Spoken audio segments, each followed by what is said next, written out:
Assalamualaikum warahmatullahi wabarakatuh and hello everyone. Good evening, Miss. Waalaikumsalam, Miss. Yeah. Hello, Miss. Yes. Right. So hari ni we're going to learn about a new chapter number 10. So this chapter number 10 is called carboxylic acid and its derivatives. Okay, so dalam carboxylic acid and its derivatives ni, kita ada 5 subtopic altogether. So the first one kita akan tengok about the introductions regarding the general structure, the functional group present in your compound. Yeah. Oh, tak dengar. Tak dengar ke? Saya dah buka saya Dengar, Miss. Dengar?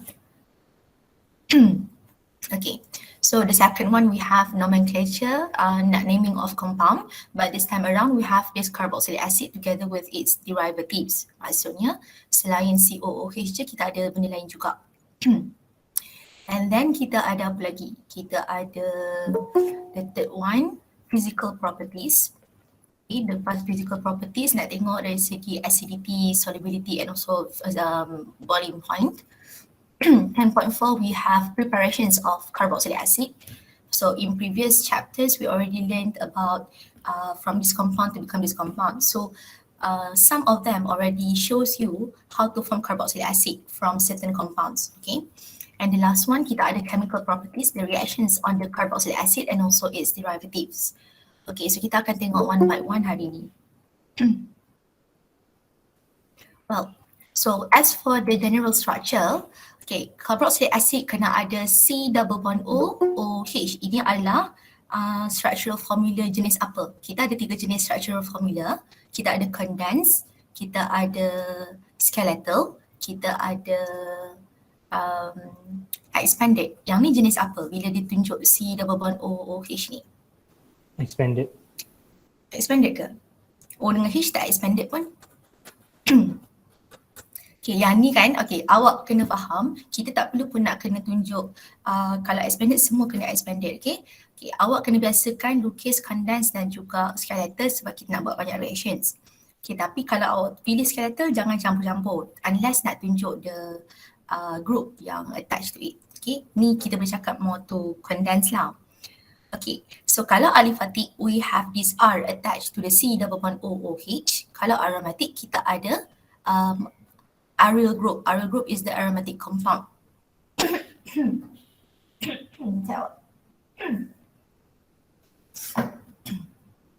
Okay, so kalau aliphatic kita ada R saja maksudnya alkyl group. Kalau aromatic maksudnya benzene ring lah selalunya. Okay, so from this general structure, we can see the general formula will be RCOOH. Ni cara tulis dalam bentuk condensed ataupun boleh juga tulis RCO2H. Okay, on the general structure, kita pun dah tahu what is the functional group present in this carboxylic acid. COOH. Apa nama group tu?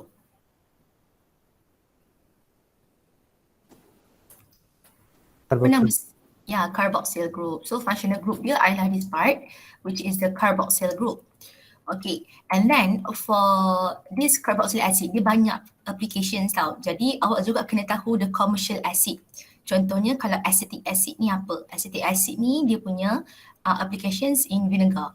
Kalau benzoic acid, medications, hexane dioic acid, nylon 66. Kalau talic acid, polyesters. Yang ni more to applications lah sebab takut soalan boleh tanya awak, boleh bagi statement tentang commercial acid and then diminta awak buat reactions. Okay, and then for the second part, we have IUPAC nomenclature. So IUPAC sama sahaja macam sebelum ni, but then can I know when you have carboxyl group in your compound, what will be its priority? Dia nombor berapa? Priority untuk carboxyl group ni nombor berapa? Nombor 1. Nombor 1. Jadi bila kita nak buat IUPAC nomenclature, always prioritize the longest carbon chain, masih kena ada parent tetapi yang ada carboxyl group. Okay, ini saya pernah highlight dalam aldehyde. Kenapa kena highlight benda ni? Sebab carboxyl group we have C double bond O, OH. H tidak boleh duduk di tengah. Bila dia tak boleh duduk kat tengah, jadi dia mesti duduk hujung. Jadi kalau awak nak pilih longest carbon chain, bila ada carboxyl group, dia kenalah duduk, dia kena contain the carboxyl group. Okay, itu yang paling penting. And then start your numbering of carbon tu dari carboxyl group punya carbon. Okay, walaupun kita jumpa ada banyak substituent dari arah lain, tapi kena prioritize. Kalau carboxyl group duduk belah sini, maksudnya number 1 akan start daripada sana. Okay, and then we have positions of substituent. Ni macam biasa, bagi positions kena ikutlah daripada mana dia start. And lastly, dekat dia punya dekat family, dekat alkane selalunya kita akan tukar E tu, tukar dengan oic acid. Okay, oic acid. Itu sahaja. Ini adalah untuk nomenclature yang tahap basic. Okay. So, these are the example for your IUPAC nomenclature for acid containing 1 carbon. Kalau 1 carbon, daripada methane dia jadi methanoic acid. Kalau got 2 carbon, ethanoic acid. 3 propanoic, 4 butanoic, 5 pentanoic, 6 hexanoic. Okay, and each of these acid, they also got their common name. Yang ni pun kena tahu. Just in case soalan bagi dalam common name, awak kena buat reactions. Takut nanti tak tahu apa propionic acid tu. Propionic acid ni berapa carbon? Kena tahulah dia kalau ikut IUPAC dia adalah propanoic acid. So 6 ni sahajalah yang awak kena tahu common name. Okay. Now kita nak tengok sikit macam mana nak naming this compound. So this compound containing how many functional groups? Ada berapa functional group dalam compound ni? 1. Ada 1. So by applying the knowledge yang kita recall tadi, the numbering must start from where? From the right. From the right. Okay, from the right. Can I know kalau from the right kita ada 2 benda. It's either up here or down here. Kita nak start daripada bawah ni ke ataupun yang atas ni? Atas. Okay, so walaupun kita tahu kalau dari sini kita start, kita akan dapat longest carbon chain 1, 2, 3, 4, 5, 6. Okay, tetapi dia ada tak COOH sepanjang jalan yang kita pilih 6 tadi? Tak ada. Tak ada. Okay, selain daripada kena tentukan parent chain paling panjang, kena tengok juga siapa functional group present. Kalau COOH dia paling tinggi priority. Jadi numbering will start from here dan the longest carbon chain kita ada berapa carbon? 6 ke? 5. 5 sahaja. So kita akan start daripada kanan ni. Okay, could you please tell me what is the name of this acid? The full name. Pentanoic acid. Okay, tapi tak ada apa-apa ke? Dia tak ada substituent ke? 2 ethyl, 2 ethyl. 2 ethyl, 4 methyl, tetranonic acid. Ya, boleh tak carboxyl group kita buat positional isomers? Untuk dapat kat 2 pentanoic acid ke? Boleh tak? Boleh tak kita gerakkan dia ni ke tengah? Tak boleh. Tak boleh. Kalau cakap carboxyl group, yes, mesti carbon yang bearing double bond O dengan OH tu sama. Sebab apa saya nak cakap benda ni? Sebab last time masa saya check awak punya assignment, ada juga OH dia kekal kat hujung, okay, sebab ni sekali tak boleh gerak. Tapi double bond O tiba-tiba dia duduk kat tengah ni.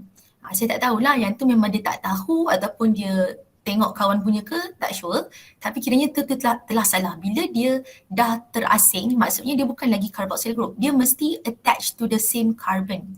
Okay, so nama dia dalam compound ni adalah 2 ethyl 4 methyl pentanoic acid. Kita masukkan ethyl dulu bukan sebab nombor dia dulu tapi sebab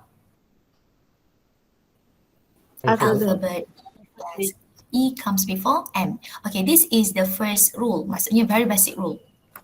The second rule, kalau ada any other functional group present apart from carboxyl group, the priority will always go to carboxyl group sebab dia ada C double bond O dekat sini. Okay, dan ada OH lagi. Dia melibatkan 2 oksigen. Okay, 2 oksigen ni, dua-dua ni elektronegatif. Jadi dia akan contribute to the highest priority. Okay, if let's say you have this compound, how many functional group can you see from this compound? 2. Okay. Now kita nak prioritize siapa yang jadi first carbon? Carboxylic acid. Carboxylic acid. Okay. Jadi kalau untuk alkene tu kita nak tulis macam mana? Okay, macam cuba awak bagi tahu saya apa longest carbon chain untuk compound ni? Ada berapa carbon longest? 5. 5. Kalau 5 maksudnya kita expected to get pentanoic acid juga kan? Yes. Tapi Yes. tadi pentanoic acid kita semua single bond kecuali this group lah. Kali ni kita ada double bond between siapa? Carbon number 3 and 4. 3 and 4. Okay, when you have carbon-carbon double bond or carbon-carbon triple bond, dia punya positional isomer tu akan melibatkan pada parent dia juga. Maksudnya instead of having pentan, dia akan jadi pentene. And then you need to emphasize where is the locations of your carbon-carbon double bond. Jadi kalau this compound, kita boleh panggil nama dia apa? 3 pentanoic acid. 3? Pentanoic acid. Yes, 3 pentanoic acid. Okay, 3 pentanoic acid sebab 3 ni dia melambangkan the double bond. Double bond ni sebab pentene. Oic acid sebab kita ada COH. Okay, good. Another conditions. If let's say you have two COOH groups, okay, kita tahu COH mesti hujung dan hujung. Okay, bila kita ada dua COOH group, kalau contohnya kita ada sama ni lah, kita ada alkohol dua ke, kita panggil diol. Tapi kalau untuk yang ni, kita panggil dia dioic acid by keeping the name of the alkene. Okay, alkene tu nama penuh baru tambah dioic acid. Bukannya buang E. E kena ada. Selalunya nanti kan korang akan tertinggal E ni. Okay, kalau kita ada this compound with 1, 2, 3, 4 and 5 carbons, okay, what is the name of this compound when you have two carboxyl groups? Pentane dioic acid. Pentane dioic acid. Itu saja. So dah berapa dah dia punya restriction? Dah 3 lah. One is a very basic, second one kalau ada lebih pada 1, and then the third one kita ada 2 COOH group. Okay, now we're dealing with cyclic carboxylic acid. Bila you ada cyclic carboxylic acid, maksudnya nama dia takkan lagi ada macam contohnya kita belajar ketone dulu, cycloalkanon contoh. Kita tak akan tukar simply macam tu. Kita akan keepkan dia macam kita buat benzin. Kita akan keepkan cycloalkane simply tambah carboxylic acid. Okay. So kalau kita ada this compound with 6 carbons altogether, what do we call this cycloalkane? Cyclohexene. Cyclohexene. This cyclohexene is an aromatic or aliphatic compound? Aliphatic. Aliphatic. Okay. So bila kita ada di cyclohexane, okay, you pun ada carboxylic acid. So nama dia kita dah secure dah. Cyclohexane carboxylic acid. But at the same time, you have another functional group present or maybe alkyl group ke, tak kisahlah. Jadi bila ada dalam ring ni, awak ada lebih pada satu substituent, kita kena letak nombor tak? Kena.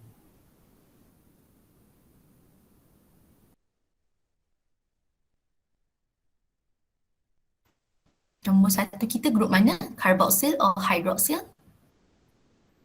Carboxyl. Carboxyl. Jadi apa nama compound ni?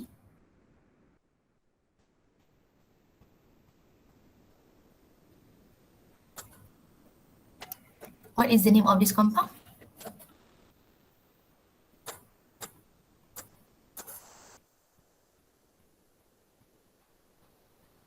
Class? 2-hydroxy Uh-huh. cyclohexene carboxylic acid. Okay, good. 2-hydroxy cyclohexane carboxylic acid. Okay, itu kalau awak ada satu saja COH directly attached to your cyclic structure.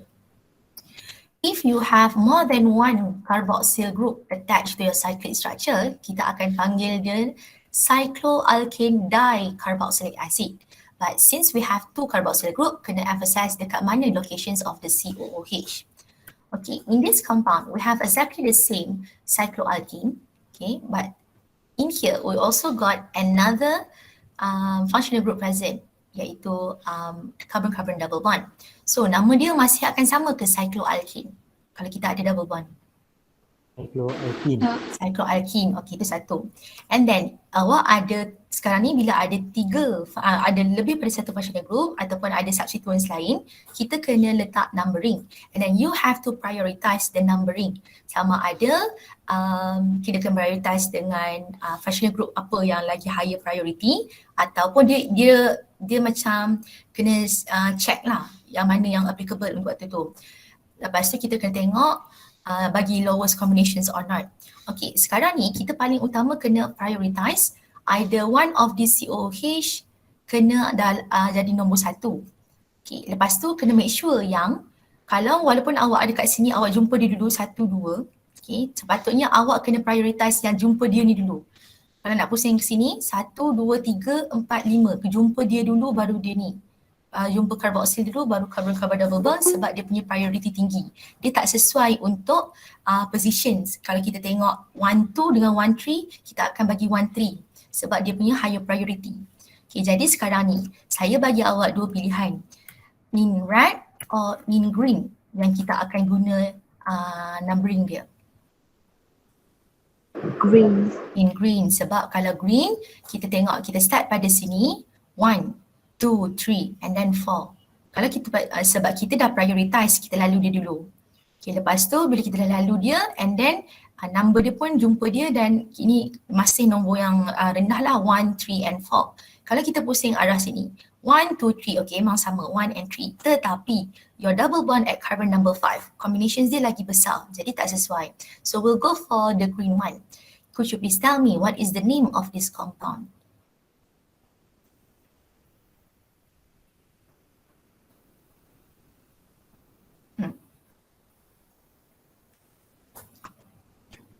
One, 3, cyclohexene dicarboxylic acid. Okay, itu kalau awak tak ada carbon-carbon double bond. Sekarang awak terlupa nak masukkan carbon-carbon double bond. Carbon-carbon double bond somehow kena insert in between this cycloalkane. Dia kena jadi alkene, right? Yes. Okay, jadi sepatutnya kita nak mention 1, 3 dulu ke nak mention pasal double bond dulu? Double bond. Double bond. So nama dia akan jadi 4 cycloalkene. Ya. Dash. Kita nak bagi tahu ada dua ni. 1, 3 Mhm. dicarboxylic acid. Yes. 4 cyclohexene.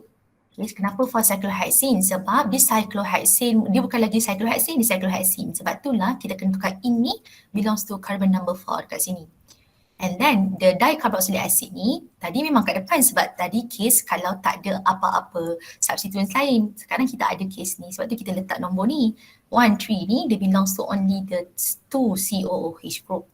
Okay Okay, Miss. Okay. Lagi sekarang ni kita akan melibatkan aromatic carboxylic acid pula. When your R, alkyl group awak ni dah tukar jadi aryl group iaitu aromatic compound, the parent name is no longer benzene carboxylic acid ke apa. Terus kita gunakan the one yang kita dah belajar in chapter 6, the benzene and its derivative, kita gunakan benzoic acid. Dia syarat dia kena ada aromatic ring, directly attached to it is COOH. Bukan ada 2 C baru ada OOH. Yang tu bukan benzoic acid. Dia kena directly attached. So this whole thing nama dia benzoic acid. Tetapi sekarang kita ada another thing in here which is apa kita panggil ni? Methyl. Okay, kalau kita ada substituents lain, kita kenalah letak dia punya prefix. Okay, jadi prefix kita sekarang numbering will start from COOH or methyl? COOH. Yes, so the name gonna be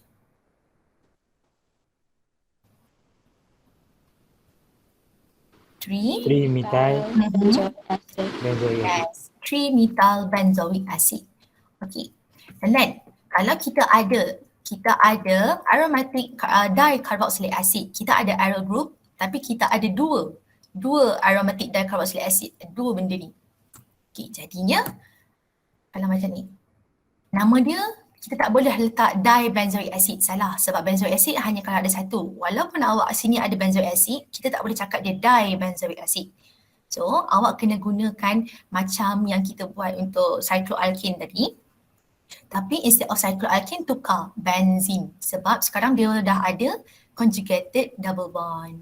Okay, so nama dia dalam compound ni kita ada combination 1 and 3. So the name will be 1,3 1,3 benzene dicarboxylic acid. yes, 1,3-benzene dicarboxylic acid. So itu sahaja syarat-syarat yang kita kena check untuk naming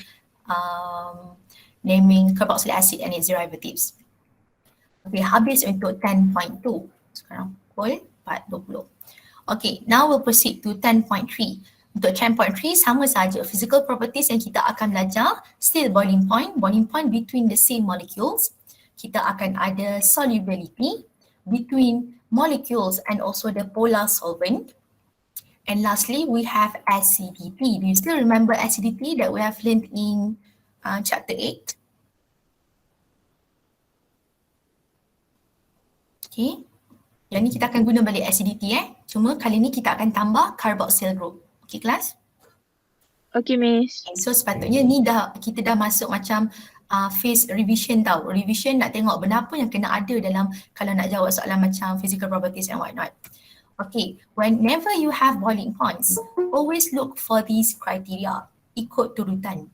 Okay, sebab awak nanti akan diberi soalan bukan lagi between the same class of compound saja. Dia akan bercampur-campur dah sebab kita dah belajar banyak. Okay, paling utama, check for the number of OH group. Kenapa check for the number of OH group? Because boiling points, what matters is the intermolecular forces, is it? We want to look at the intermolecular forces kan? Yes. Okay, and then we know under intermolecular forces, we have hydrogen bond and van der Waals forces. So bila kita tengok bilangan OH group, kita nak check apa sebenarnya? Kita nak check ada intermolecular forces apa dalam tu? Hydrogen bond. Yes, ada hydrogen bond ke tak? Okay, dah settle check yang ni, barulah you check the molecular size in terms of the carbon chain. Okay, carbon chain awak besar ke kecil ke? Okay, lepas tu polarity. Polarity ni tengok compound awak tu ada C dengan H sahaja ke? Lepas tu ada different electronegative, different atoms ke, different elements lah. Okay, lastly baru effect of branching. Dia kena check lah, kena check compound apa yang dia bagi. So benda ni sahaja yang kita kena check sebelum nak buat explanations. Okay, let's say we have these example. Okay, please tell me what is the class of compound? Sebenarnya boleh bagi nama. What is the class of compound and the name of this compound? Having 2 carbon, 4 hydrogen. Okay, bila 2 carbon, 4 hydrogen ada double, maksudnya melibatkan single bond or multiple bond. Kalau nombor H dengan C tu dia double, Double bond. Double bond. dia ada double bond. Okay, awak tak boleh terus come to conclusion ada ketone ke apa. Awak kena check. Okay, awak memang ada C double bond O. Okay, let's see. Tapi awak punya C double bond O, carbonic compound, ada berapa jenis compound? Ada 2 kan? Yes. Sekarang ni kita ada H. Kalau ketone, tadi saya dengar kawan awak cakap ketone, boleh ke kita ada H dekat C double bond O? Tak boleh. Tak boleh. Jadi most likely ini adalah Aldehyde. Aldehyde. aldehyde. Can I know what is the name of this aldehyde when you have 2 carbons? Hi class. Ethanol. Ethanol. Okay, good. Ethanol. Okay, kita tahu ini kita ada ethanol. Right. So kat sini pula we have 2 carbon as well. Okay, 2 carbon maksudnya diorang macam comparable size lah. 2 carbon as well, but then the number of hydrogen differs a bit. Tadi 4, sekarang ni we have 6. So most likely kalau dia number of hydrogen tak double daripada C, kita boleh cakap yang mungkin dia hanya ada single bond kan? Yes, miss. Lagi satu kita tengok CH tu kita ada OH. So what is the name of this compound? Adakah dia aldehyde juga? Alkohol. Alcohol. Alcohol, kalau spesifik nama dia 2 carbon? Ethanol. Ethanol. So you now know this is, even though they got O, it doesn't mean they got OH. Tu kena hati-hati. So this is aldehyde, this is alcohol, and obviously this one is, what is the name of this compound? Ada 2 carbon? Ethanoic acid. Ethanoic acid. Okay, so by right, bila ada the same number of carbon, kita jarang lah nak tengok molecular size dah sebab dia tak banyak beza pun. kita akan fokus pada siapa functional group dia. Dia boleh buat intermolecular forces macam mana. Okay, now tell me out of the three, bagi tahu apa yang boleh ada boleh ada dalam ni, dalam aldehyde. Check, boleh tak dia buat London forces?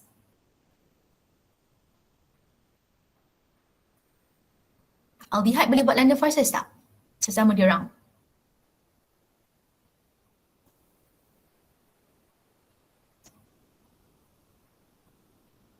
Aldehyde can form London forces or not? Yes. Yes, can. Lagi, boleh tak dia buat dapur-dapur?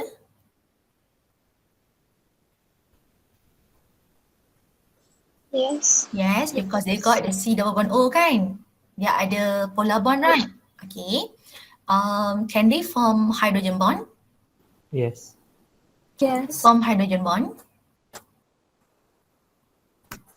Yes. Yes. You sure? Can they form hydrogen bond? Let's have a look. If we have CH3CO, CHO, maksudnya kita ada carbon macam ni, double bond O,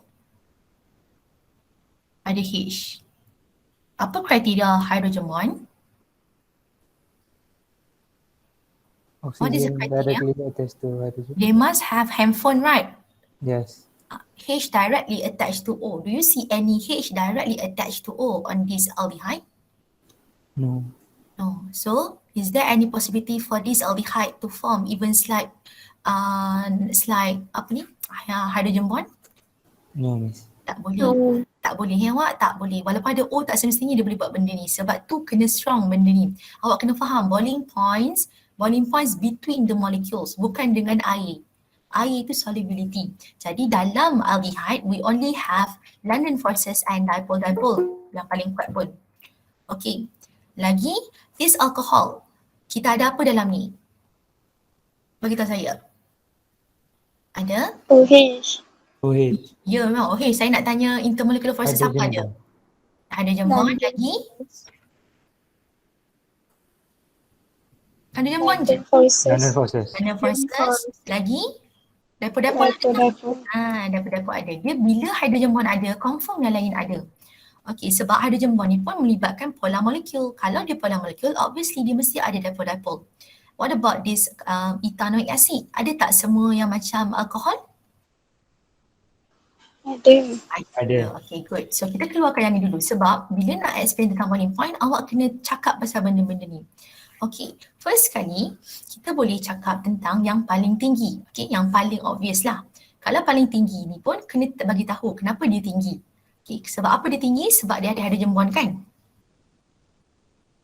Yeah. Yes, ma'am. Dia ada hydrogen bond. Dia pun ada hydrogen bond. So, sebelum ni kita just cakap sampai kalau bila kita explain sampai chapter 8, kita hanya cakap tentang they have more hydrogen bond in them, contoh. So dia punya hydrogen bond tu, hydrogen bond dia punya intermolecular forces tu lagi susah nak dipecahkan. Tapi bila you have this COOH, you akan ada another point to be included.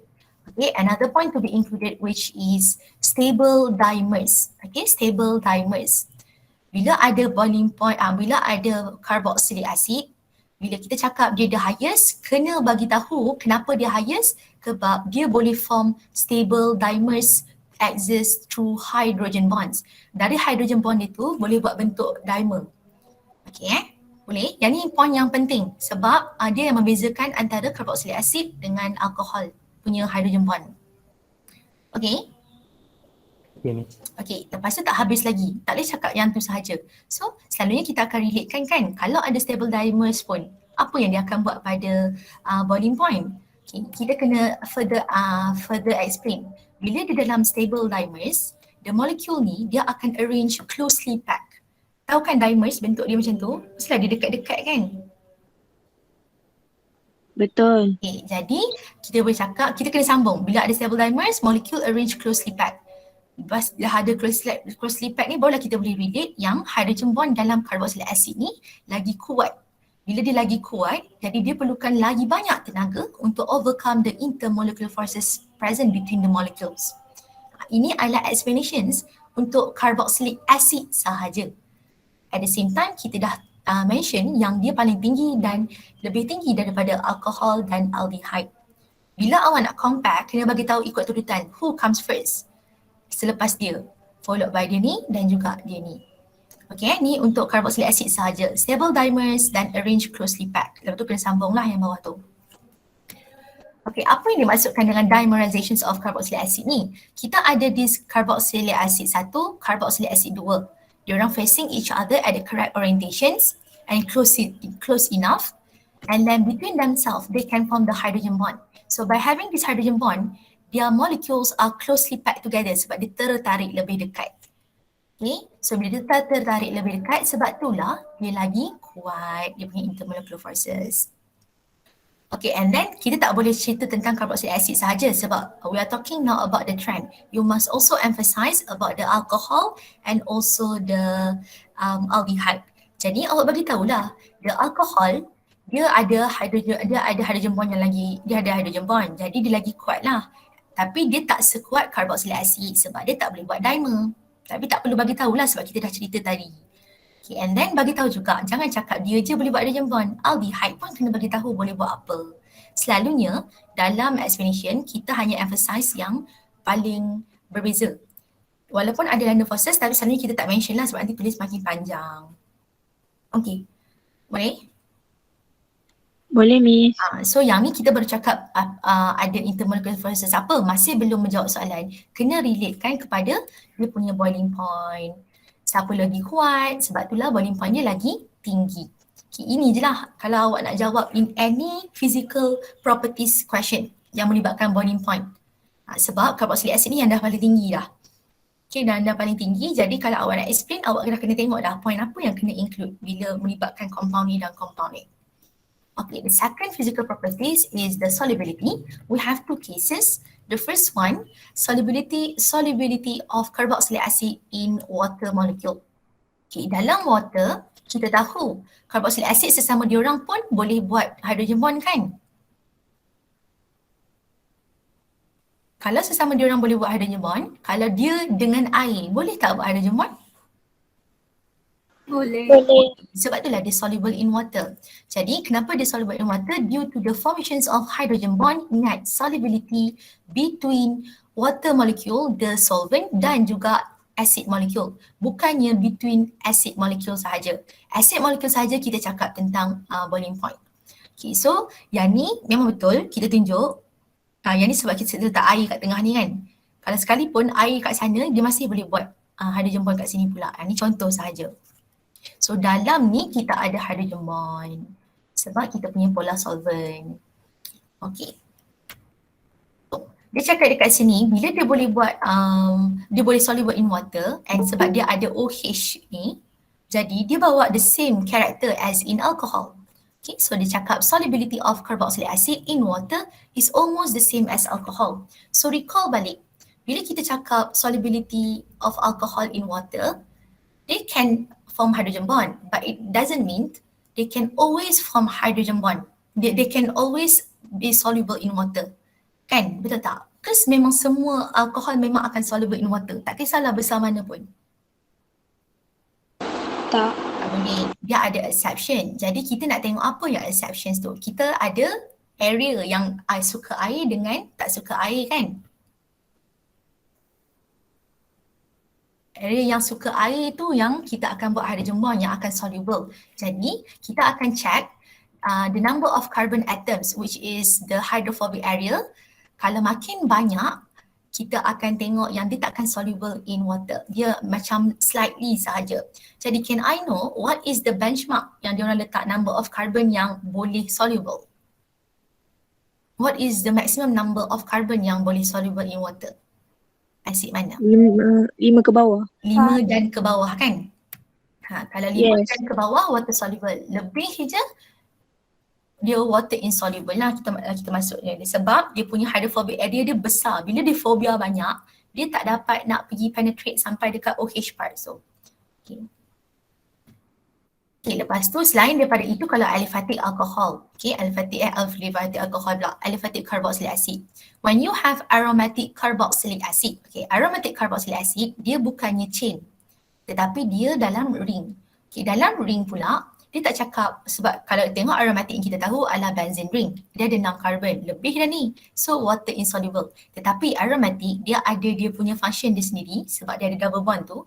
Jadi dia somehow dia akan soluble juga, tetapi tetapi sikit sahajalah, tak adalah soluble macam yang bawah daripada 5 ni.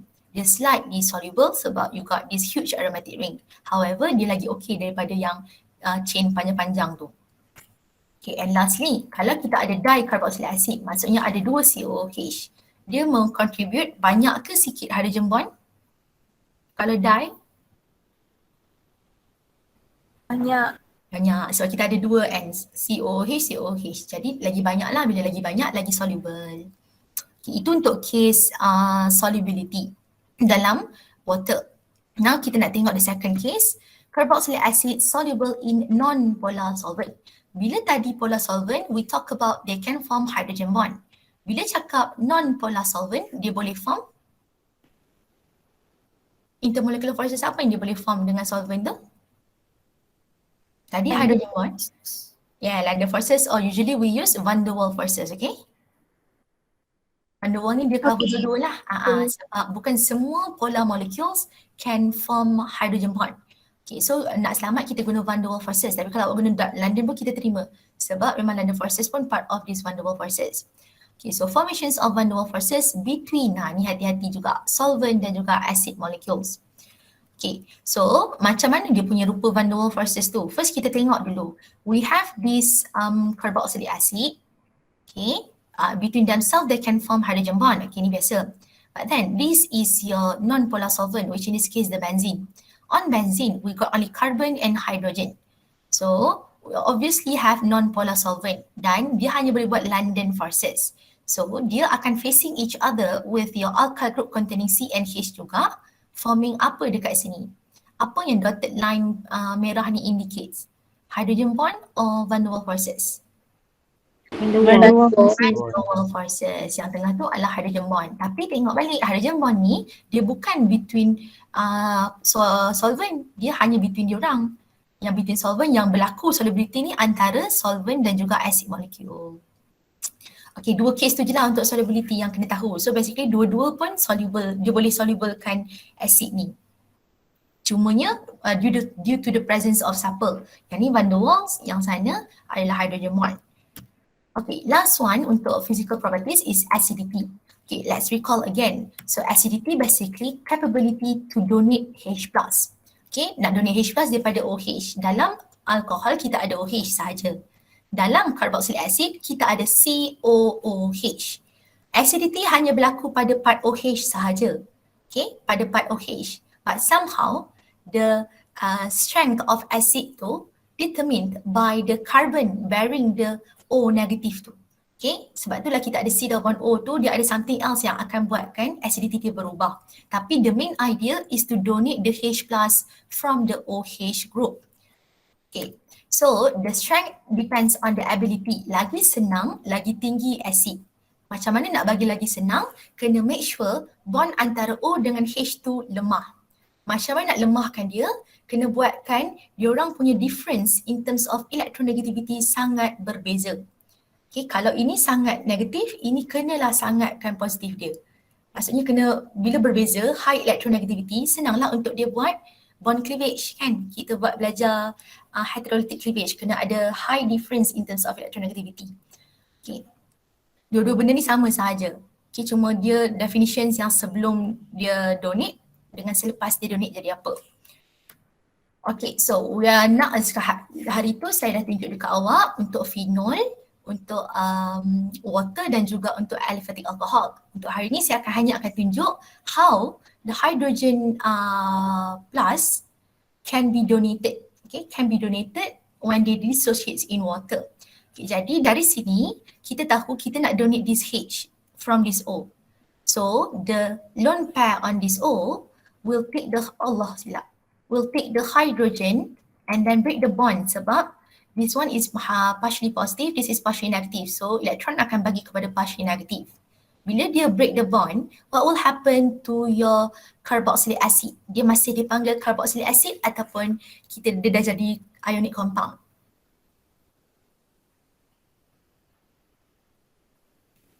Kalau yang ni neutral, kita panggil carboxylic acid. Kalau kita dah pecahkan bond ni, dia masih neutral compound ke?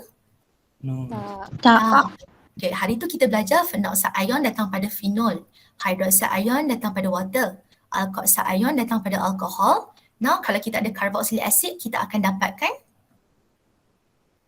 Carboxylic ion. Carboxylic. yes, carboxylic ion. You need to know the name of this ion sebab when explaining, you cannot say yang the stability of carboxylic acid. Salah. The stability now belongs to the one yang kita dah break kat sini. Sebab tu kena guna term carboxylic ion. Takkan awak nak lukis all over again dalam explanation. Jadi kena tahu this term carboxylic ion.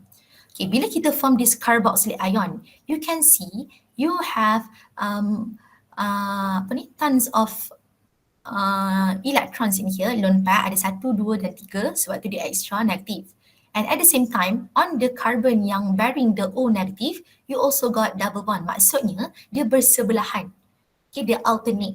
So recall again, bila awak ada multiple bond, adakah structure dia hanya akan rely only on this one structure, Lewis structure? Kalau ada double bond dan juga extra electron? Kalau ada extra electron, dia boleh attack kan? Dia boleh bagi kan? Boleh tak dia bagi dekat bond ni? Boleh. Boleh. Kalau dia bagi, nanti petikai pula. Carbon ada 5 bond. Bila dia bersebelahan dengan double bond, apa yang akan terjadi pada double bond?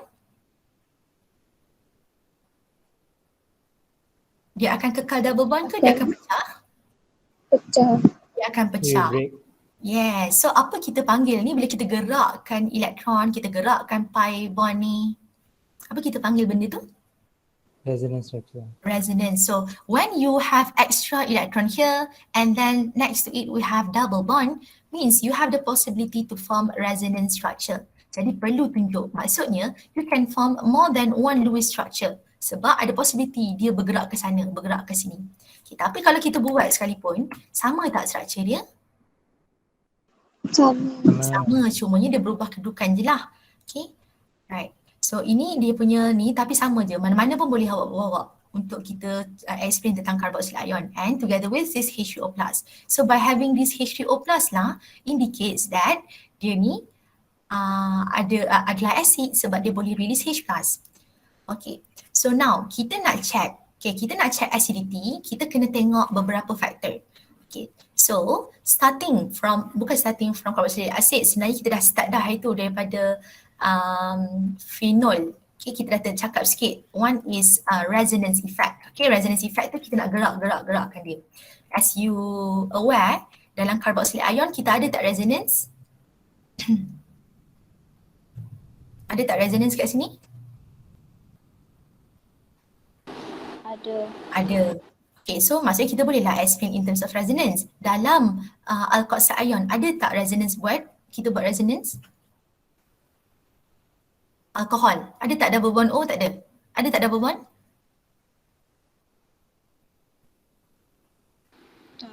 Tak ada juga. Okay, tak bolehlah cerita pasal resonance effect kan? Lepas tu ada tak hydroxide ion dan resonance effect? Water. Ada nampak water boleh buat resonance?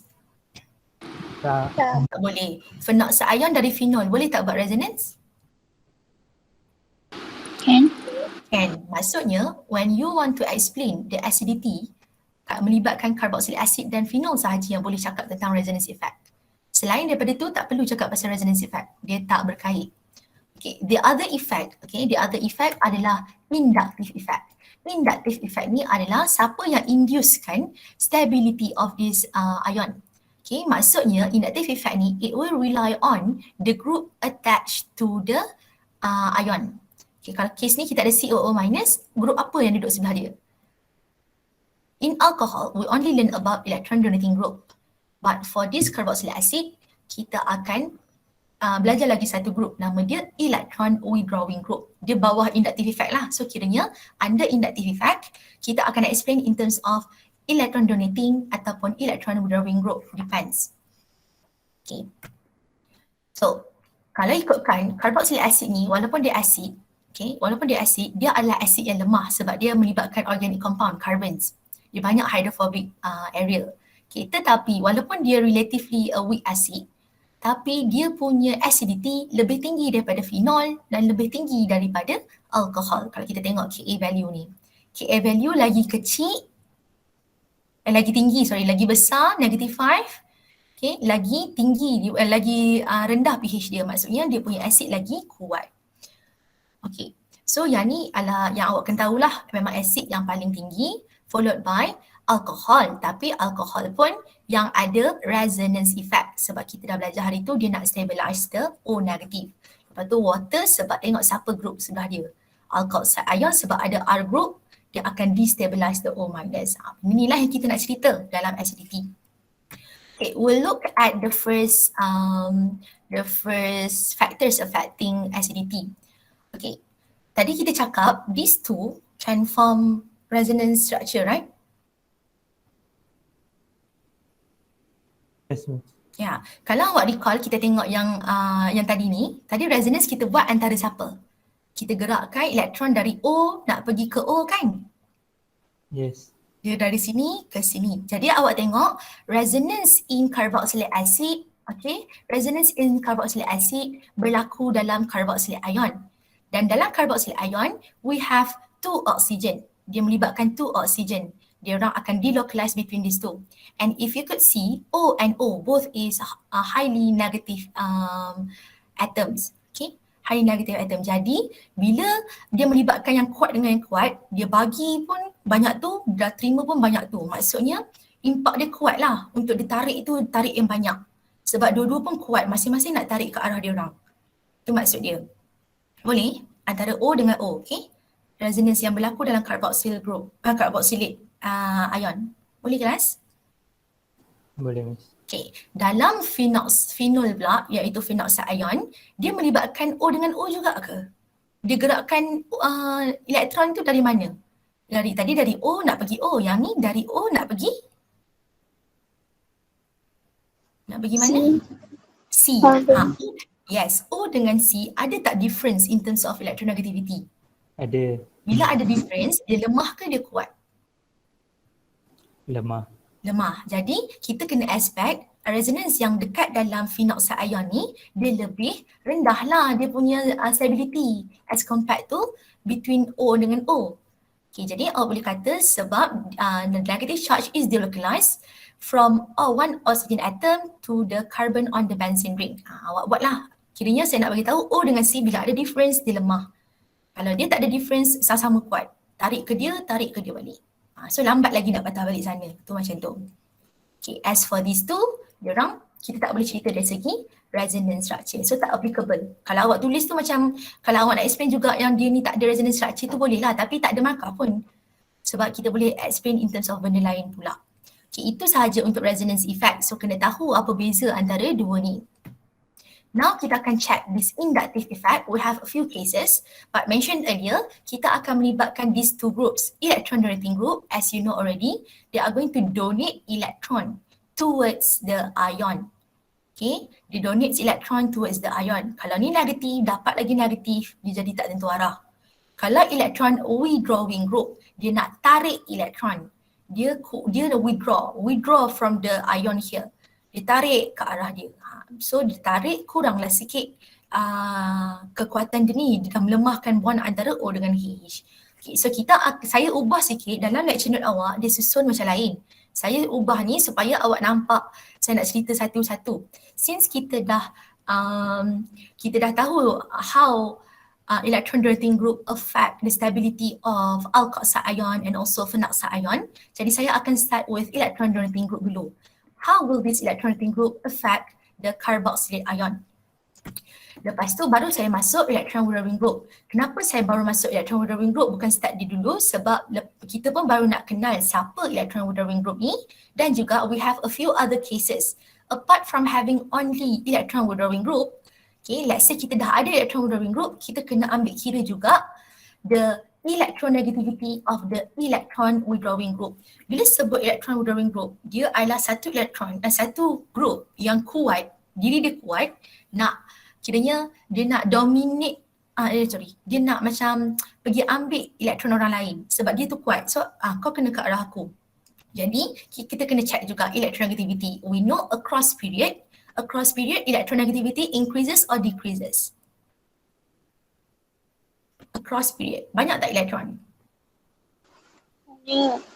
Jadi electronegativity increases across period and going up the group. Okay, across period dan going up the group. Paling tinggi F lah. Okay, jadi awak kena tengok juga kalau satu ada F, satu ada Cl, apa yang akan terjadi pada dia punya acidity akan berubah. Selain daripada your electron withdrawing group present, kita kena tengok juga number of electron withdrawing group attached. Sometimes we have more than one. By having only one, how will they affect the acidity? By having more than one, how will they affect the acidity? And lastly, they have the same number of electron withdrawing group, let's say, and the same type of electron withdrawing group, but then the positions differs. Makin jauh, makin kuat, or makin dekat, makin kuat. Macam tu. Dia nak tarik ke arah dia. So kita akan tengoklah how to answer this, how to answer regarding inductive effect. Okay, so electron donating group, kita tahu dia donate, so dia akan donate ke arah carbon, dia turun lagi ke arah O ni. So lama-lama bila dia keep on giving electrons to this O minus, they will increase the density of electrons at the COO minus ion. Bila electron density dekat sini sangat tinggi, maksudnya bond yang oxygen that bearing the hydrogen, bond antara diorang tu jadi makin kuat tak kalau dia ni kuat? O negatif ni kuat, bond antara O dengan H tu kuat tak? Kuat. Kuat. Kalau kuat, senang tak kita nak pergi lepaskan hidrogen? Tak. Susah. Jadi bila susah, satu bila susah, jadi dia akan destabilize lah. Kita nak tengok dia stable tak stable. Kalau ke arah dia ni makin banyak, lepas tu kuat tu, dia jadi tak stable. Kita nak stable tu nak kena senang, nak kurangkan dia punya difficulty. Okay, bila dia destabilize COO minus ion ni, apa yang akan jadi? Dia akan affect your acidity. Sebab bila dia destabilize, bond antara O dengan H ni makin kuat, susah nak release H+. Therefore, acidity pun akan decrease. Sebab susah nak donate H+. Itu electron donating group buat. Kalau electron withdrawing, dia akan tarik elektron ke arah dia. Dari O negatif tarik ke belakang. Kita tahu dia negatif dan dia hold the hydrogen. Kalau kita buang sikit elektron dekat dia, apa akan berlaku dekat O negatif ni? The density of electron will increase or decrease? Decrease. Bila decrease means your OH bond pun akan jadi makin lemah. Bila makin lemah, maksudnya lagi senang ke lagi susah kita nak remove the hydrogen? Senang. Senang. Bila senang maksudnya kita dah stablekan lah O negatif ni sebab kita dah tarik an amount of electron kat dia, dah kurang kuat. Okay, and lastly, kita dapat tengok acidity trend will increase by having electron withdrawing group on your carboxylic acid. Okay, and then EWG. Kalau EDG usually alkyl group, the open chain tu. Kalau EWG, dia datang pada grup-grup yang electronegative atom. Contohnya macam ni, NO2, F, Cl, Bri. Diorang ni semua grup-grup yang belah kanan kan? Group 15, 17, right? Yes, miss. So kita tahu kalau group 17 tu ke group 16, group ni diorang ni tend to be the EWG. Tapi not always lah. O2 bukan.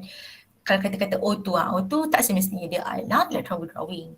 Okay, dia depends. Selalunya kita guna ni lah, NO2, F, Cl, Br ataupun I. So this is the general. Kena faham benda ni barulah kita boleh explain. Sebab lepas-lepas ni saya akan guna je apa yang saya dah tunjuk yang kat sini ni. Okay, kita akan tengok dengan effect on electron donating group dulu. So kita check sikit. Naming of compound. Compound on the left. What is the name of compound? On the left. With 2 carbons. Carboxylic acid with 2 carbons. What is the name of this compound? Ethanoic acid. Ethanoic acid. What about the right one? Propanoic acid. Propanoic acid. Okay, so now you could see they simply got carbon chain, right? Okay, tapi kita tahu tadi the carboxyl group only this part means the rest they can become the group attached to it. It's either EDG or EWG. Since this contain only alkyl group, maksudnya kita ada EDG. We know from the COOH we are going to get COO minus. So we want to make this OH bond weaker, then only acidity increase. Jadi antara dua ni, awak rasa siapa yang akan ada higher acidity? Who's got higher acidity do you think? Ethanoic acid or propanoic acid? Ethanoic acid. Ethanoic acid. Siapa? Higher or ni? Higher. Ethanoic acid has higher Okay, so kenapa awak nak cakap dia higher? What is your justification? Based on apa? Dua-dua pun ada electron donating group. Apa beza dia orang? Number of carbon. Yes, the number of carbon. Okay, so basically awak kena bagi tahu dulu. The alkyl group is an electron donating group. Saya guna short sebab tak cukup ruang. Dan sebab saya dah explain tadi. Kalau awak explain, tolong tulis penuh, okay? Electron donating group, okay? Okay, Miss. Okay, so alkyl group ni adalah electron donating group. Therefore, dia akan buat apa? Dia akan try to increase the electron density of oxygen in OH dekat sini, making the COO minus nanti kurang stabil. Itu dia punya basic. Yang ni saya ajar ni sebab nak bagi tahu dulu. Tapi kalau dah bagi dua contoh macam ni, awak dah boleh merge dah explanation tu buat bagi spesifik. Tak payah nak ulang 2-3 kali. Okay. So bila kita dah tahu alkyl group, then saya baru cakap alkyl group ni apa. Baru saya nak compare dekat sini. So, kalau belum compare lagi, saya cakap dulu, bila dia jadi less stable, OH bond pun akan jadi makin kuat. Jadi makin susah kita nak remove the hydrogen. Okay, but then saya baru cakap tentang dua benda ni. The size of electron donating group on propanoic acid is larger than the ethanoic acid. Maksudnya bila dia larger, maksudnya dia stronger lah kan? Stronger electron donating group. Since kita ada stronger electron donating group, means acidity kita akan makin berkurang sebab dia akan destabilize the COO minus even more compared to ethanoic acid. Jadi last sekali kita bagi tahu propanoic acid is less acidic than ethanoic acid ataupun ethanoic acid is more acidic than propanoic acid. Tak kisahlah awak cerita siapa larger ke smaller ke, asalkan dia punya conclusions tu membawa maksud yang sama walaupun tak bercakap tentang propanoic acid ke yang lagi tinggi. Ethanoic acid yang lagi tinggi. Okay? Dia tak kisah sebab conclusion tu datang pada benda yang sama juga. Clear kalau dapat comparison between these two ke ataupun ada benda-benda yang macam ni, awak kena explain in terms of the size. Okay, Miss. Alright, okay. Second effect adalah when you have electron withdrawing group, we know electron withdrawing group akan stabilize, okay, sebab dia akan withdraw the electron from the O negative. Jadi dia akan lemahkan OH bond. So now, between these two, who's got electron withdrawing group? The left one or the right one?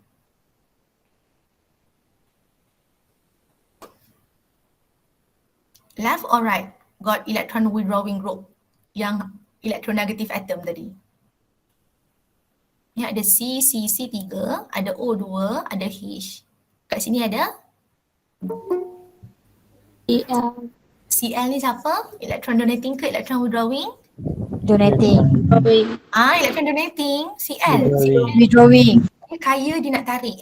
Okay. So dia adalah electron withdrawing group. Jadi what is the name of this compound? The numbering will start from here. Jadi nama dia? 2-chloro-propanoic acid.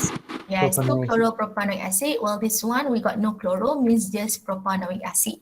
Okay, between 2-chloropropanoic acid and propanoic acid, we know we have the presence of Cl. Okay, awak kena mention. Okay, awak kena mention yang Cl ni adalah apa? Tadi kita cakap alkyl group adalah EDG. Kalau Cl dia adalah EWG. yes. Lepas bagi tahu dia EWG, jangan stop sampai situ. Bagi tahu apa yang EWG ni akan buat. Electron withdrawing group will reduce the electron density of oxygen in OH, making the COO minus more stable. Okay, bila dia more stable, maksudnya bond antara O dengan H becomes weaker, therefore H plus can be easily released. Bila easily release, kita tahu kita punya acidity akan bertambah. Tetapi awak kena cakap tak pasal compound yang dia bagi ni? Yes. Yes, so awak cakap. Awak kata, therefore 2-chloropropanoic acid is more acidic than propanoic acid. Walaupun awak tak kata dia ni ada Cl ke tak, dari nama kita dah tahu. Chloropropanoic acid ada chloro. So kita dah mention depan ni. Kalau awak nak sekalikan, awak pandailah susun bagi nampak yang kita explain. Jangan terus dia ni form more stable tiba-tiba acidity. Tak cakap pun pasal H plus senang ke tak. Sebab yang paling penting ni H plus ni yang kita nak cakap. Okay, the third one, effect of electronegativity of EWG. Let's say you have these two compound with the same number of carbon. 3 means propanoic acid. But on the left, we have two, nama dia, two fluoropropanoic acid. acid. Kanan, 2 chloropropanoic acid. Okay, fluoro is located at period 2. Chlorine is located at period 3. Okay, jadi period 2 and period 3. Tadi saya cakap electronegativity increases across period dan going up the group. Jadi, between F dengan Cl, who do you think got higher electronegativity? Group 2, period 2 or period 3? Period 2. Okay, makin atas F. Okay, so awak pun bagi tahu, awak cakap both F dengan Cl adalah electron withdrawing group. So startlah balik ni sebab kita tadi, kita baru nak start jawab kan. Okay, bagi tahu benda yang sama, Kat sini dah boleh potong.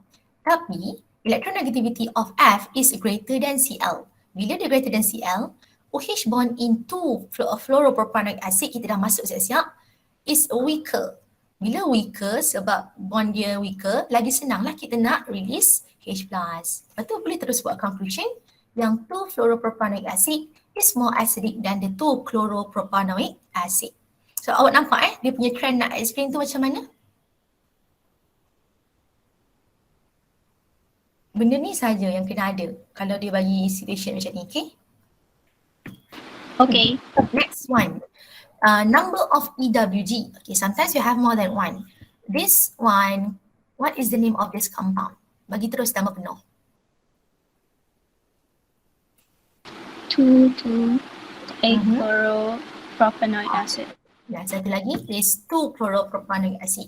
So this chloro is basically electron withdrawing group. They will withdraw the electrons. Jadi, what do you think?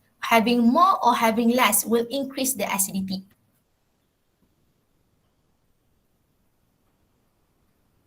Having more or less? Less. Having more or less will increase the acidity. Remember, Cl is electron withdrawing group. Dia akan tarik elektron from O negative ke arah dia.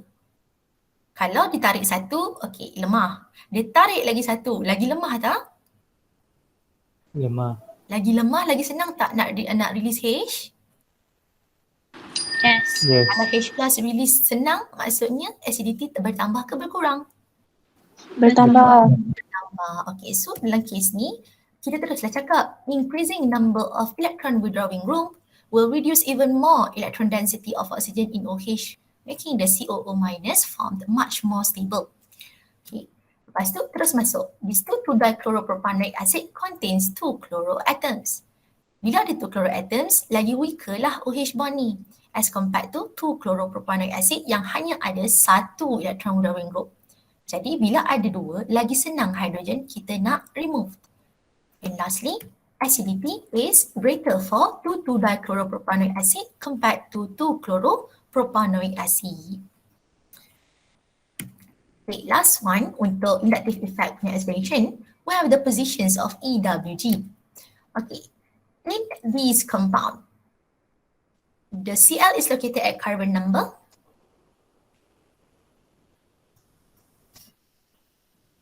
number 2. So 2 chloro, 1, 2, 3, 4, acid apa? Butanoic acid. Butanoic acid. What about this one? The chloro is no longer located at carbon number 2, but instead they located at carbon number 4. 4. Jadi 4 4 chlorobutanoic acid. Okay, tadi kita cakap bilangan Cl. Now bilangan Cl sama, bilangan C sama, semua sama. Bezanya positions. Kalau awak macam ni, macam kira macam duduk dalam kelas lah. Kalau duduk depan ke duduk belakang, lagi dekat dengan cikgu, lagi jauh dengan cikgu. Siapa yang awak rasa lagi kuat tarikan dia? Yang 2 or 4? 2. Okay, so kita expect bila dia kuat lagi tarik sebab dia dekat, jadi lagi tinggilah acidity dia. So kita check. The closer the positions of EWG, the lower the electron density of this oxygen. Maksudnya dia akan tarik dengan lagi efektif. Lagi stable lah COO minus ni. Sebab bilangan dia orang sama. Then positions bila closer dalam 2-chlorobutanoic acid, making the OH ni lebih lemah daripada 4-chlorobutanoic acid. Jadi lagi senang. And lastly, 2-chlorobutanoic acid lagi acidic sebab lagi dekat. Okay, itu sahaja untuk elective effect. Okay, 10.3. Boleh. Okay, next one. We have 10.4 very quickly. Preparations of carboxylic acid. We have three preparations. Okay, the first one is oxidations. Oxidations kita dah belajar chapter 5 ada, 6 ada, 7 ada, 8 ada, 9 pun ada. Kalau kita tengok oxidations of alkyl benzene, dia cakap boleh buat carboxylic acid. Alkyl benzene you learned in chapter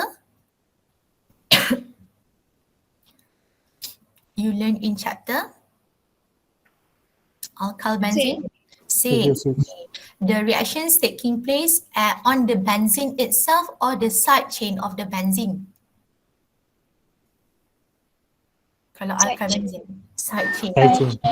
Yeah, and then primary alcohol, obviously oxidation of primary alcohol we learned in chapter 8. Okay, chapter 8 kita undergo, tapi kita nak undergo oxidation dengan oxidizing agent both strong and mild ataupun only strong. Kalau nak dapatkan carboxylic acid. Only strong. Only strong is either permanganate or any chromate species. Okay, and then aldehyde pula. Aldehyde basically oxidations from primary alcohol to become aldehyde. And then from aldehyde, they can become carboxylic acid by using both strong and mild or only one of them untuk jadi COOH. Kalau dari aldehyde. Strong. Only strong. Ke boleh je? Dua-dua. Dua-dua boleh. Yes, good. So dah tahulah oxidation punya reaction macam mana. Dia guna sama je dia punya reagent ni. Okay, the second one we have hydrolysis. Bila sebut hydrolysis, dia melibatkan air. Okay, tapi hati-hati. Dia kadang bukan air saja. Kadang-kadang dia perlukan air dan juga catalyst H+. Sometimes kita boleh tulis dia H2O, sometimes boleh tulis H2O dengan H+, sometimes H3O+. Okay, dia somehow perlu yang kuat sikit, yang electrophile yang lebih ready untuk buat reaction. So nitrile compound ni macam mana rupa dia? Apa dia punya functional group? Alhamdulillah. Nitrile compound. What is the functional group present in nitrile compound? Nitrogen. Nitrogen, ya. Nitrogen je. Nitrogen, amine pun ada. Nitrogen and hydrogen. Pernah tampak tak CN? Pernah dengar tak CN? Okay, tapi CN tu dia bukannya nama functional group dia. Nama functional CN tu apa? Functional group CN tu apa? Kita panggil group apa? Kita panggil? Yes, cyano group. Okay, cyano group. Dia kena ada cyano group. Kita pernah buat reactions, okay. CN ni dekat chapter berapa? Kat mana first kita jumpa CN? Chapter? 9. 7. Oi, CN minus ingat CN minus tu one of the strong nucleophile. Chapter 7 kita dah jumpa. Maksudnya saya nak bagi tahu awak sekarang ni, maksudnya walaupun dia cakap nitrile compound, somehow this nitrile compound kita akan dapat daripada ni takut dia keluar soalan-soalan yang macam reaction scheme. So nanti awak dapat nitrile compound, dia suruh propose dia datang pada mana. Awak kena tahu asal-usul dia daripada chapter 7. Oh mungkin dia datang daripada haloalkin dulu baru boleh buat dia macam tu. Kena tahulah dari mana dia datang barulah awak tak merapu reaction awak. Last one we have carboxylation. Carboxylation ni basically nak bagi ada carboxyl group. Macam mana nak bagi ada carboxyl group? Dia kata kat sini Grignard reagent. Grignard reagent kita jumpa dalam chapter? Chapter 9. Chapter 9? Yang paling awal maksud saya. 7. 7. Seven, Boleh Miss. kita terus tulis Grignard reagent?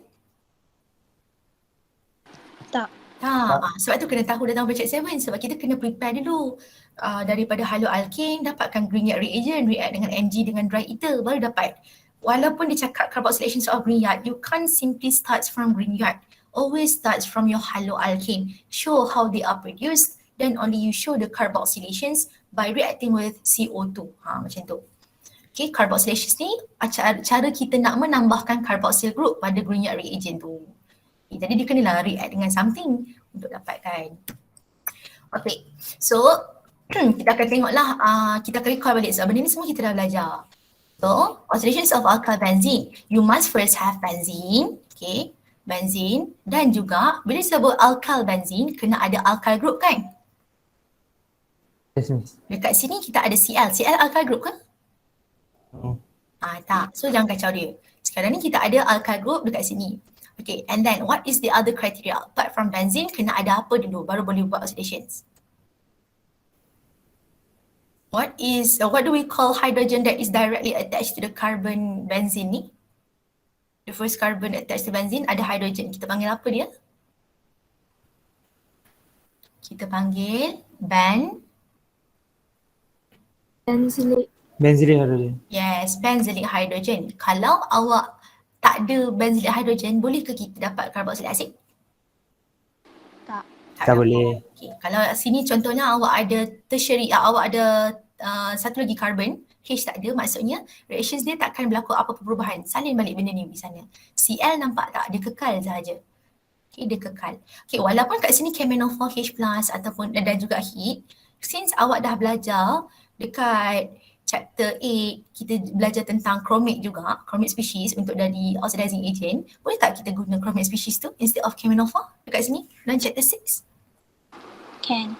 Okay, sama sahaja. Okay.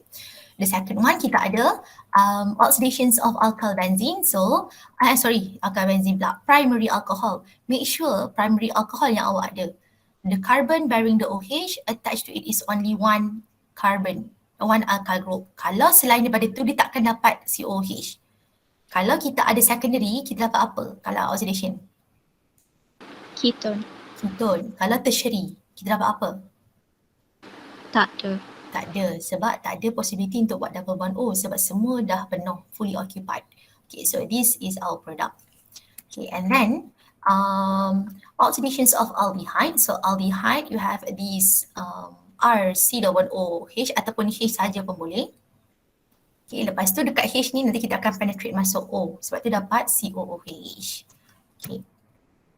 And then we have hydrolysis of nitrile compound. Okay, this nitrile compound most probably comes from the haloalkane. Mungkin ada CH2Cl.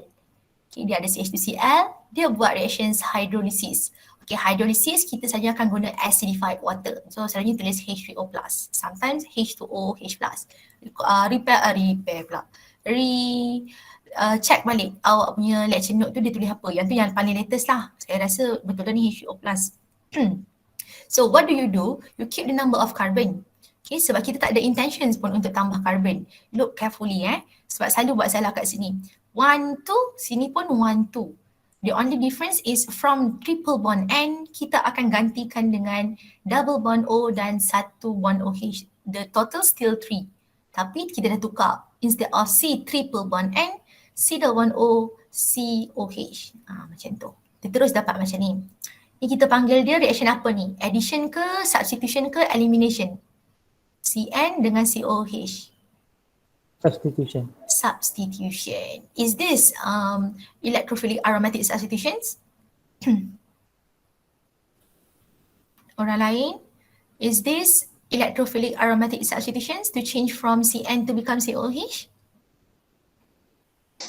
Yes. No. Kalau electrophilic aromatic substitution, the substitutions will occur directly on the benzene, right? Directly on the benzene. Now, you want to substitute CN and COOH, which is located on your side chain of benzene. Jadi, dia bukan electrophilic aromatic, dia simply nucleophilic substitutions. Okay. Okay, Miss. Right.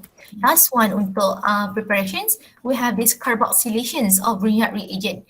Okay, kat sini memang saya tulis Grignard reagent, tapi sebelum nak buat Grignard reagent, kena lalu haloalkane dahulu. Seperti kena buat tu lah, tapi ni tak cukup ruang. Saya fokuskan dengan part ni sahaja. Untuk adakan carboxyl group dalam Grignard reagent, awak kena react first with CO2 followed by H3O+. Okay, then only you will get this compound together with the side product of this MgOH and your X. Kalau X awak BR, BR lah. Kalau X awak Cl, Cl. Okay, itu sahaja cara nak buat carboxylic acid. Okay, last one. We have these chemical properties of carboxylic acid. Okay, so carboxylic acid ni, kita akan tengok chemical properties, maksudnya atas COOH tu kita nak buat apa? Kita nak remove H sahaja ke, nak remove OH ke? Dia macam lebih kurang alkohol lah. Okay, dia punya reaction nanti tu nak buat apa. And lagi satu, kita ada satu lagi benda yang kita akan tengok is reducing properties. Okay, reducing properties ni pada siapa? Okay, dia bukan pada semua carboxylic acid, tapi dia ada penambahan sikit lah. Okay, reducing properties ni maksudnya dia boleh undergo oxidations. Okay, so these reductions, first kali kita start dengan dalam chemical properties, kita ada 3 types of reactions involved. Okay, 3 types of reactions. The first one is reduction. And then your reductions mesti melibatkan lithium aluminium hydride followed by hydrolysis. Okay, kena guna lithium aluminium hydride. Okay, dia tak cukup kuat untuk yang NaBH for methanol dan juga nickel and hydrogen gas tu. Okay, jadi kena guna lithium aluminium hydride followed by hydrolysis sahaja. Okay, so let's say you have this carboxylic acid. Okay, the name of this carboxylic acid is 1, 2, 3. With methyl group at carbon number 2, the name gonna be 2-methyl propanoic acid. yes, 2-methyl propanoic acid. Okay, undergo reductions, you can choose, you can write like this, lithium aluminium hydride H2O diterima ataupun lithium aluminium hydride H2O/H+, diterima juga. Lagi satu, lithium aluminium hydride or H3O+ pun diterima. Okay, and lastly kita akan dapat what is the class of alcohol here? Primary. So macam tadi kita tahu oxidations of primary akan dapat carboxylic acid. Kalau reductions terbalik, carboxylic acid jadi primary alcohol. Dia takkan jadi aldehyde. Okay, the second reactions involved with carboxylic acid adalah donations of H+ from the OH group. Kalau kita recall yang alcohol, dia akan act as an acid. Dia hanya tukar dekat H tu, tukar something else. Means COOH, H remove, sambungkan dengan benda lain. Maksudnya kita akan keep COO-. Right. So under this donations of hydrogens from OH group, kita ada 3 cases. The first one is neutralizations with a base. Neutralizations with a base. Neutralizations ni reaction apa? Melibatkan siapa? Acid and base. Acid and base nak form neutralize. Salt. Salt and Water. paling penting water. Kan kita belajar enthalpy of neutralizations kan? Neutralizations tu yang nak dapatkan water, 1 mole of water. Okay, jadi kita tahu bila dia nak donate H+, dia bawa karakter acid sebab tu dia kena react dengan base. Okay, let's say you have this aromatic acid. Reactions untuk carboxylic acid dia sama je. Aliphatic sama, aromatic pun sama. Tak ada beza macam alkohol. Kalau alkohol ada beza. Aromatic dengan aliphatic. Tapi kalau carboxylic acid, walaupun saya tunjuk aromatic punya compound, aliphatic boleh digunakan. Same goes to this one. Okay, so neutralizations with a base. Let's say we use this NaOH. Okay, NaOH. Then we are going to, kita removekan H+, that's why tinggal COO-. Then the Na will pair up with this COO-. Jadi dia akan dapat ionic compound kat atas ni. Dan juga water to be released sebab neutralized. Okay, ni simple sahaja. The second one, we have reactions with electropositive metal. Dalam alkohol, ada tak kita buat reactions dengan electropositive metal? Maksudnya metal dekat group 1, group 2 tu, Na ke Mg ke, ada tak?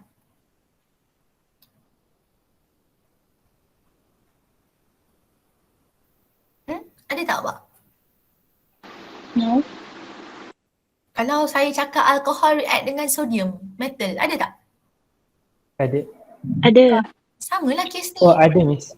Ada, Sebab apa saya kata ada? Kan dia ni, kita tengah cakap nak donate H. Kan OH group ni kan basically hydroxyl. Bila kita remove ni, kalau dia remove, dia sama je macam alkohol lawak, lebih kurang. Jadi, reactions with electropositive metal also happen to your carboxylic acid. You initially got this carboxylic acid and then let's say you have K. K ni, K lah maksudnya potassium. Okay, bila K, dia hanya akan remove H, pergi pair up, dapat OK, O minus K plus. Okay, tapi kita akan dapat H2 dekat sini sebagai side product. Yang last time kita dapat half H2, is it? As your gas release. Yes. Okay, tapi dia tak sebesar K je. Last time alkohol hanya boleh react dengan Na. Tetapi carboxylic acid sebab dia lagi stabil, dia boleh jadi sodium, potassium, even magnesium, calcium pun boleh. Okay, satu saya nak bear in mind, Na and K, we know they belongs to group 1, is it? Yes, Miss. Okay, since they got this group 1, tak ada masalah lah sebab tu O minus K plus. Kalau dia melibatkan Mg, will you still got O minus and Mg plus? Mg2 plus. No. Mg2 plus, maksudnya the whole thing COO minus, awak kena buat macam ni. Ni saya contoh je, saya contoh yang kat atas tu. Dekat COO minus ni, awak kena buat macam ni. Buat dia ada 2. Faham? Faham. 2, itu kalau melibatkan more than one charge lah. Kalau Mg ke Ca ke Fe kan. Okay, faham. So it depends sebab electropositive metal yang dekat dalam carboxylic acid ni lagi banyak. Tapi kalau alkohol hanya Na sahaja. Okay, the third one. Oh no, maksudnya tadi ada 2 je lah. Untuk donations tu 2 sahaja. Okay, the third one kita ada reactions involving substitutions of OH to form carboxylic acid derivative. Just now yang kita tunjuk daripada nitrile nak jadi COH, macam itulah kita nak gantikan OH tu. Seketul OH tu jadikan carboxylic acid derivative. Bila sebut carboxylic acid derivative, they still got the feature of carboxyl group iaitu C double bond O. Okay, sekejap mana saya punya? Ni. Dia masih ada C double bond O. Tadi kita keep C double bond O, O minus. Yang ni kita keep C double bond O saja sebab OH kita nak ganti dengan benda lain.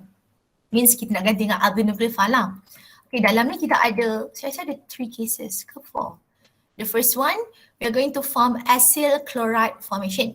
Bila sebut acyl chloride, acyl comes from the group C double bond O. Directly attached to it, we are going to substitute with chlorine. So instead of having COOH, we are going to get COCl.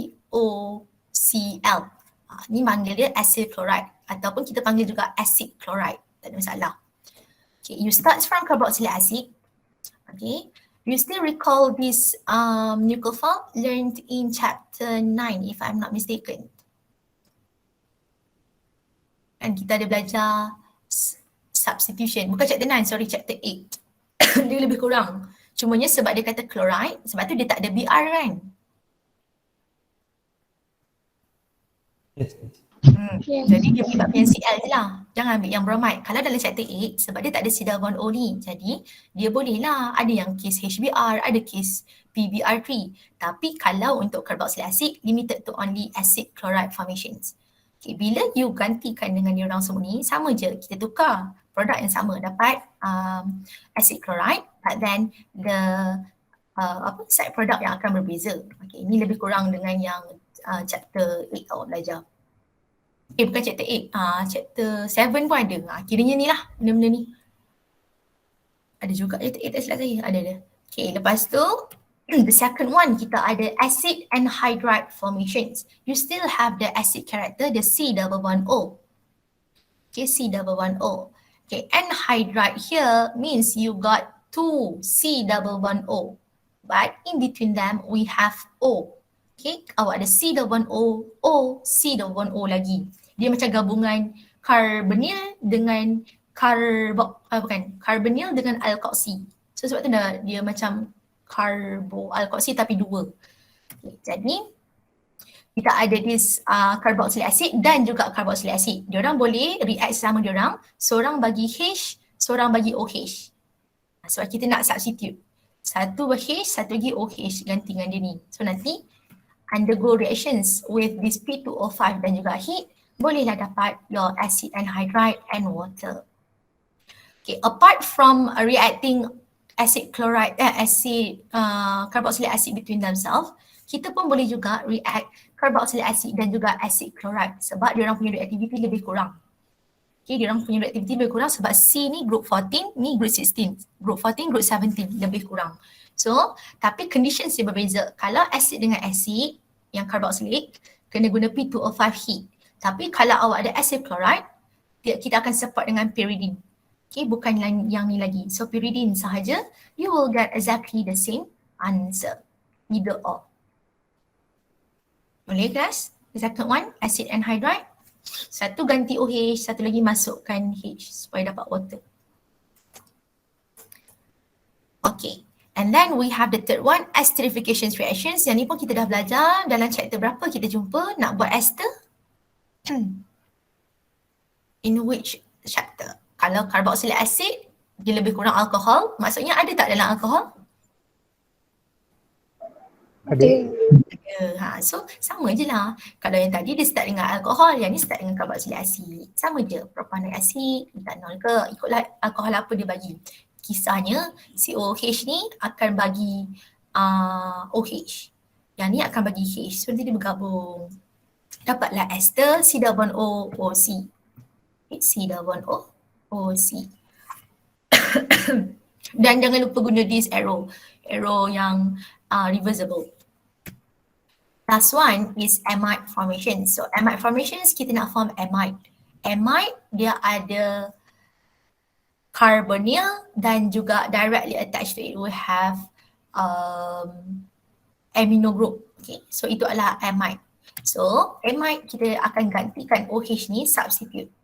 We know amino starts from NH3, but each of these hydrogen can be replaced with alkyl group. Okay, kita boleh ganti satu alkyl group. So maksudnya ini adalah primary amine because they got one alkyl group attached to amino.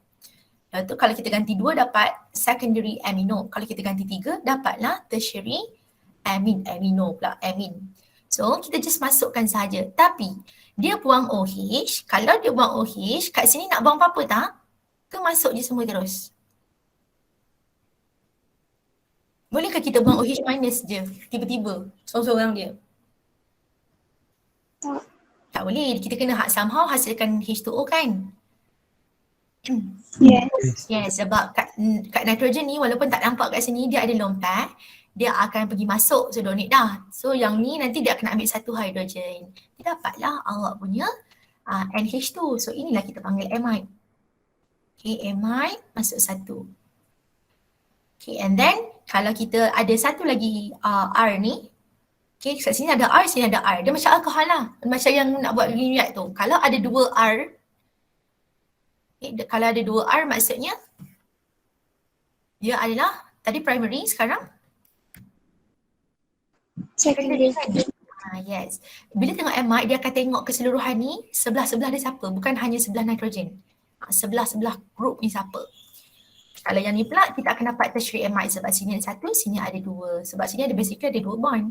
So keliling dia ada berapa. So dapatlah tertiary amide. Dia bukan hanya amino saja. Kalau dalam chapter 7 awak tahu excess amino.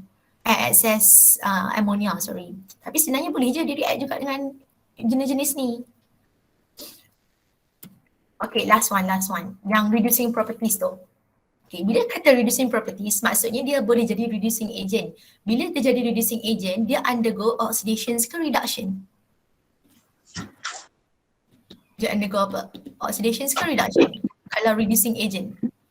Oxidation. Oxidations, okay. Kalau kita recall selama ni kita tengok carboxylic acid ada ke undergo oxidation? Tadi yang antara reaction yang kita belajar 3 tadi. Ada tak oxidations of carboxylic acid? Ada tak yang tadi? Kita ada substitutions, kita ada Ada. donations of H+ dengan reduction. Oxidation tak ada pun. Tapi kenapa dia kata yang acid ni dia boleh undergo oxidation? Sebab dia jadi reducing agent. Okay, tengok This reducing agent, acid as reducing agent hanya berlaku pada methanoic acid sahaja. Okay, methanoic acid. Kalau awak ada lebih pada satu lagi karbon kat sini, dia dah bukan lagi reducing agent dah, tak boleh. Dia memang tak boleh undergo oxidation lah, hanya pada methanoic sahaja. Okay, kenapa? Okay, macam mana selalunya kita nak tahu dia ni adalah reducing properties ke tak, dia akan buat test. Okay, dalam chapter 10 ni kita tak ada chemical test lah. Tetapi this methanoic acid sebab dia boleh undergo reduction, so somehow oxidation, somehow dia akan menyerupai reactions yang pernah berlaku dalam chapter 8 dan 9 yang kita belajar. Okay, yang tu clear maksud yang saya nak cakap ni. Dalam chapter 10 tak ada chemical test, tapi sebab dia ni boleh undergo oxidation, jadinya dia ada karakter dalam compound ni saja yang boleh buat reactions dalam chapter 8 dan chapter 9 tu yang kita belajar dulu tu. Yang chemical test. Clear yang saya tengah cakap ni sebelum saya nak tekan? Faham. Okay, faham. Jadi sekarang ni bila dia undergo, okay, basically carbenophore H+ ni adalah oxidation. Yang tolerance test pun kita macam oxidation jugalah. Okay, dia buat reaction macam ni. Kalau yang ni kita undergo reactions, kita akan dapat CO2 and H2O. Ni produk dia together with Mn2+ sebab comes from here. So dia memang akan buat sebab dia ada property ni, sebab sebelah dia ni H. Okay, bila di sebelah dia H, kita ingat tak yang tapi yang tu kita buat yang oxidative cleavage tu, tapi lebih kurang lah, dia ada bawa this character. So kita undergo this reaction sebab kita bukan ada alkyl group sini, kita akan dapat product of oxidations. Dan observation dia, purple color of carbenophore decolorized. Meanwhile, untuk tolerance test, this is tolerance test, right? Kita belajar in chapter 9. Yes. Betul tak tolerance test in chapter 9? Okay, the functions of tolerance test, dia akan bagi tahu yang aldehyde difference from ketone, is it?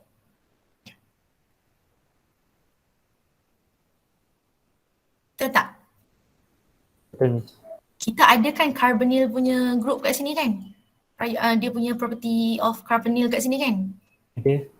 Dan sebab dia attached to H ni lah, yang membuatkan dia boleh undergo this reaction untuk dapatkan produk juga untuk tolerance test. Maksudnya bagi positive results juga. Sebab dia ada this reducing properties dalam methanoic acid only. Okay, methanoic acid sahaja yang special boleh undergo oxidation. Okay, Miss. Okay. Yang lain tak boleh. Yang lain tu memang kalau ada carbon, maksudnya dia ada lagi banyak halangan lah untuk dia buat reaction sebab C dengan C dia sangat, dia non-polar, dia perlukan lagi banyak tenaga untuk pecahkan dia orang. So tak sesuai. Tapi yang ni boleh, senang. So dua ni. Okay, itu je untuk chapter 10. Ya, chapter 10. Sikit saya ajar sejam 40 minit. Boleh? Boleh ikut tak? Apa yang kita belajar hari ni? Yes, ada 5 subtopik. Kalau kita tengok balik, saya very quick recap. Mana? Kalau 10.1, kita belajar general structure, tahu apa dia punya functional group. Lepas tu apa commercial acid. Okay. Lepas tu dalam nomenclature, kita ada a few cases when you have more than one COH, when to prioritize who's going to be the longest parent chain, when you have carboxyl group. Lagi apa? When naming compound tu pun kena tengok kalau ada more than one COOH, jadi kena make sure yang number of the carbon tu 1, 2, 3 lalu dia dulu. Okay. Lepas tu 10.3 physical properties, we have all the solubility, physical, the boiling point and also acidity. But kita ada special feature of carboxylic acid. Kalau boiling point, we have the stable dimers. So dia punya molecules arranged closely together. Yang tu kalau solubility pula, solubility kita just cakap yang dia punya dia dua-dua soluble in polar solvent dengan non-polar solvent. Lepas tu kalau acidity, awak tengok kita ada resonance effect dan juga inductive effect. So kalau resonance effect hanya berlaku pada carboxylate ion dengan phenoxide ion, tapi kalau inductive effect ada 5 cases tu. And then 10.4, we have preparations of carboxylic acid. Ada 3 benda. We have oxidations of alkyl benzene, primary alcohol dan juga aldehyde. We have hydrolysis of nitrile compound dan we have carboxylations of Grignard reagent. And lastly, chemical properties. It can be divided into 2. Satu yang chemical properties reaction, satu lagi adalah yang methanoic acid. Under chemical properties, ada 3 reactions involved dalam carboxylic acid. Yang pertama, reductions with lithium aluminium hydride. Yang kedua, kita ada donations of H+. Bawah tu kita buat apa tadi? Adalah yang 2 tadi tu. Lupa lah benda. Satu neutralizations, satu lagi neutralizations dengan reactions with electropositive metal. Jaga-jaga kalau dia bagi Mg2+, maksudnya kena buat the whole thing tu 2. Okay, dia tak sama macam K ataupun Na. Lepas tu the last one yang untuk chemical properties reactions is substitutions of OH untuk dapatkan carboxylic acid derivative. Kita boleh buat acid chloride, kita boleh buat amide, kita boleh buat ester dengan kita boleh buat apa lagi yang satu lagi? Acid anhydride. Itu sahaja yang kita belajar hari ini. Alright, so thank you everyone. Assalamualaikum. Thank you, Miss.